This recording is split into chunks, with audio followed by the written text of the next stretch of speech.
the other big story tonight, the blockades and protests across this country. In Vancouver, police moved in this afternoon to arrest people blocking a major intersection at one of the main entrances to the Port of Vancouver. At least 5 people were arrested. The group had blocked traffic for almost 24 hours, defying an injunction.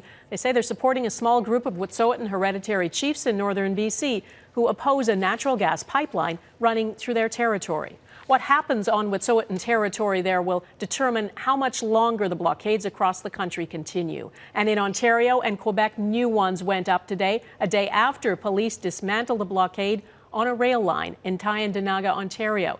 David Akin picks up the story. At Tyendinaga Tuesday, concrete barriers and a line of police officers keep a CN rail crossing clear of protesters. Protesters are nearby, but there are no confrontations, and police say the situation is peaceful. But on Monday, the scene was more hectic as police forcibly removed protesters and their barricade. Those scenes sparked sympathy blockades across Canada. Rail tracks used by GO trains in the Greater Toronto area were blocked, disrupting travel for thousands of commuters.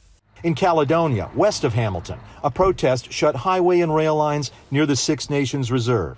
In Quebec, roads and rail lines were blocked in Lennoxville and in the Mohawk communities of Kanesatake and Kagnawaki.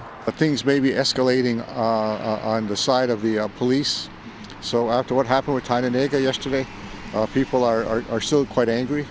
But we're controlled, we're watching, and we're waiting to see what will happen next. In response, CP Rail obtained a court injunction to clear all blockades in Quebec. A common theme among all these protests is sympathy with the Wet'suwet'en of northern BC and demands by Wet'suwet'en hereditary chiefs that the RCMP leave their territory.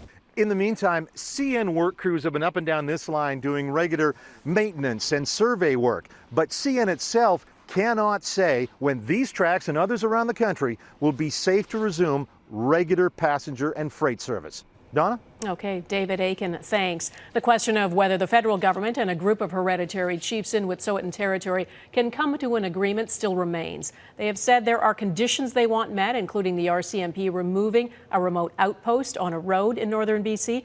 Mike Le Couteur is following the late-breaking development. Mike, where are things at? Well, Donna, we managed to speak with one of the Wet'suwet'en hereditary chiefs who is on his way to a meeting in Smithers, BC with other chiefs and the RCMP. Chief Was said he's optimistic there will be a withdrawal of the Mounties from his territory, which could pave the way for the peaceful dismantling of blockades that have popped up across the country. Well, the significance is that, there's good faith and goodwill on the parties. In particular, the RCMP. If that's what's going to be happening, it happens, and that's a sign of good faith and goodwill. In the spirit of that good faith, Chief Was wouldn't say exactly what the plan is for the RCMP to leave Wet'suwet'en territory. Because of the complexities, we're being very careful not to try to move ahead too fast. Now, that cautious optimism is the most positive Chief Was has been in recent days, and it was echoed by the Minister of Indigenous Services earlier today. Over the last few days, there has been some back and forth that has been modestly positive.